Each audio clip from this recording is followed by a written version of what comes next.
Before some upcoming CGC unboxing videos, I wanted to unbox these CG slabs first.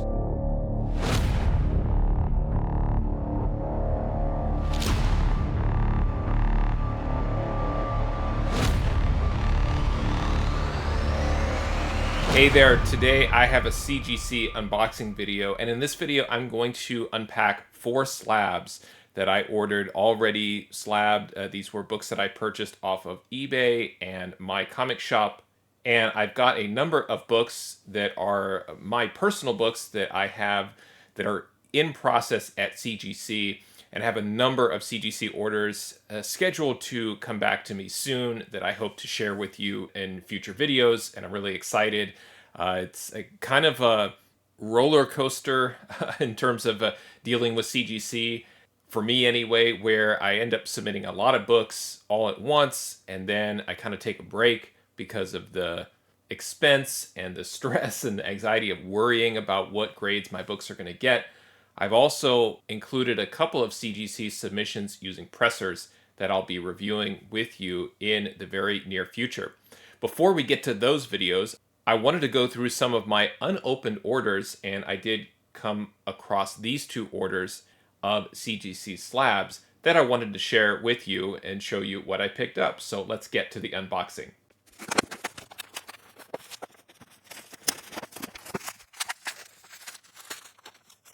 Okay, tremendous packing from both the eBay seller, the Comic Monster, that I've purchased slabs from many times. If you do end up selling any of your slabs, I highly recommend getting these USPS padded envelopes. They're free, and I learned this from the Comic Monster.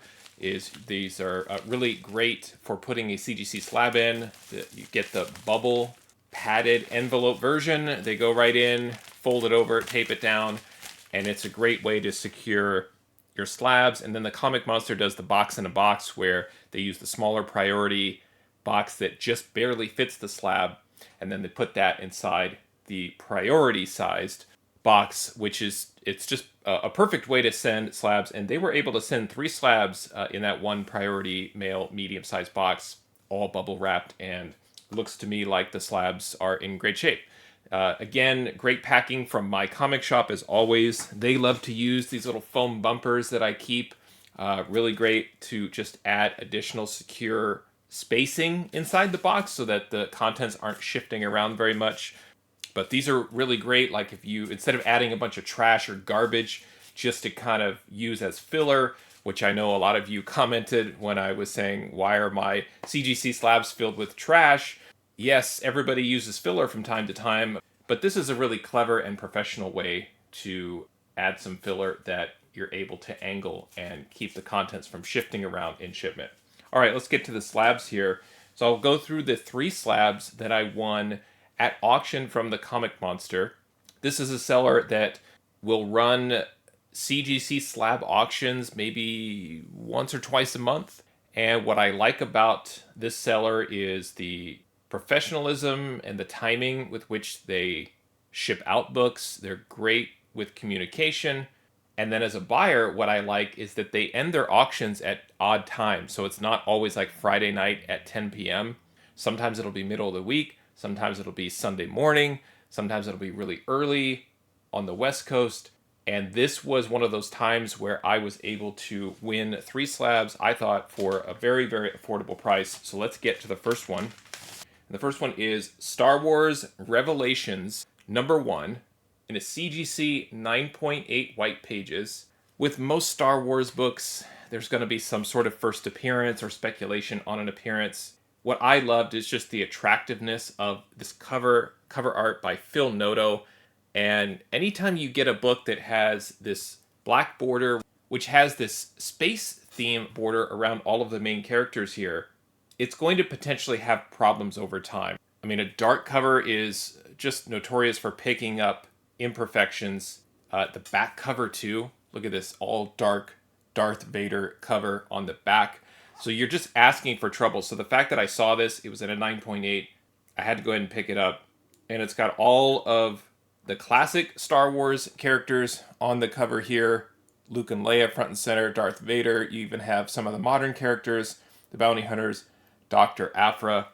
And what I did is I just put in a low bid, hope it stuck, and it ended up winning this one at auction. So this is Star Wars Revelations #1. All right, now the other thing is, for whatever reason, and I don't know the reasons, the Comic Monster tends to have a lot of books by James Tynion, and I'm a fan of Tynion, so it ends up kind of working out. I don't quite understand. I kind of joked about the seller Infinity Comics. It does feel like some of these sellers have an infinite number of these types of issues, and for the longest time in the middle to late 2023, the Comic Monster was selling quite a bit of CGC 9.8 slabs of World Tree, with which I think I furnished my entire collection of CGC 9.8 World Trees by buying directly off of eBay. And this was a book that I didn't have as part of the World Tree #1 run. And this is World Tree #1, the Amazing Comic Convention edition. This is the Las Vegas comic edition. And it is a yellow label, obviously there, but it is triple signed. And when I'm dealing with signature series and the fees and all of that, and I've talked about that in the past, and this is no different here, we have signatures by Fernando Blanco, Martin Simmons, and James Tynion. And what I love is that this is a Simmons cover. Blanco did the interior art, Tynion wrote it.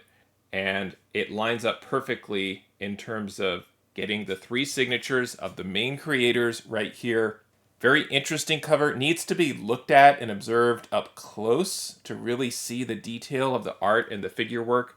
Very, very interesting. It actually looks more detailed and more interesting in person than it does online. If you kind of look this book up, it just, the flattening of the image online, it just looks like a collage of orange and grays. But here in person, you can really see the detail with Fear, the main character, right in the middle, and how she's surrounded by all of these other figures. And a beautiful signature placement here by the creators, all on the right side of the book. And love looking at these types of books at auction. So there it is. That is World Tree #1, the Las Vegas Convention Edition. And the next one is also a book by Tynion and involves Martin Simmons. And this is a story that I read the first 6 issues of the 12-issue mini-series and really loved it. I thought that the first issue was very compelling. There were enough characters that were introduced that made the story interesting, and I'm definitely interested to see how the story turns out. And that is Nice House on the Lake, #1. And this is the Martin Simmons variant. It's just an open order. I think this is technically the cover B. It just says variant cover in a CGC 9.8 yellow label, signed by James Tynion, the writer, Alvaro Martinez Bueno, the interior artist, and by Martin Simmons, the cover artist. Again, great signature placement. You can still make out the art.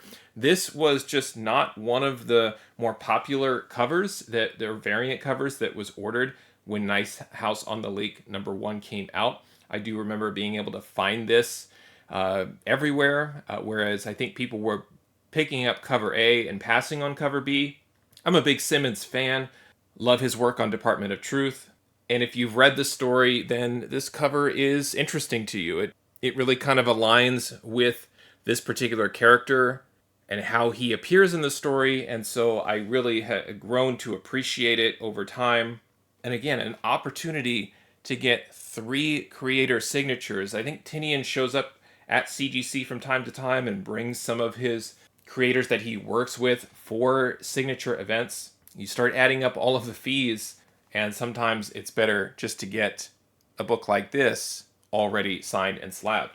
So there it is, Nice House on the Lake #1 in a CGC 9.8 signature series. Now, for the last book, this is a book that I ordered on MyComicShop. Now, this book I decided to pick up after I got a want list alert. Now, with MyComicShop, you can go in and any book and add it to your want list, and when you do that, you can specify the condition that you're looking for, and you get alerts on both raw and slabbed versions of the book if it meets your grade range criteria that you're looking for. And I got an alert on this book, and when I checked out the grade and kind of the fair market value at the time, and also just my interest in the artist, the cover artist, and just knowing how difficult it is to get this book in a high grade, I went ahead and just made the purchase. So this is one of those where, as I look at the fair market value numbers for the grade and everything, I'm not exactly sure how this is going to line up, but it's one of these where I don't care. It's a book that I love, and I can't wait to get it displayed on the wall next to my other slab that I recently got from this creator. And the last thing I'll say before showing the book, this is a timing thing too, and I've talked about this. Like, if you're looking for Halloween themed or horror books, like mid-October is the worst time to buy, and that's around the time I bought. So do as I say, not as I do, absolutely. But think about buying horror books, I don't know, like at the end of December or early January, because right around October, everyone kind of gets into the spirit of the Halloween holiday. And I personally get caught up in a lot of like Bronze Age horror and other types of books that maybe have a theme of that particular season. All right, so let me get to this. Let me do one last thing. I've got this post-it note here. Let's do this. All right, so then I can pretend I don't know what grade it got. I picked up Seduction of the Innocent 3D with cover art by Dave Stevens. This is from Eclipse Comics from 1985. Absolutely love this cover. One of the first covers of Dave Stevens that I ever saw that was just like, oh my goodness. Trick or Treat, absolutely. Just stunning. I just want to sit here and hold the book and show it. It's just fantastic. It's just such typical, iconic Stevens. And now it's time to reveal the grade, and it's a 9.6. Now, I thought when I bought this was an 8.5. No, of course not. I bought this already slabbed. I don't want to say I settled, because this is absolutely a case of let me get the book that I want in as high a grade as I can get it for a price that fits within my budget. It's like basic kind of collecting decision making 101, and that's what I ended up doing. Now, of course, I'd love to have this book in a 9.8.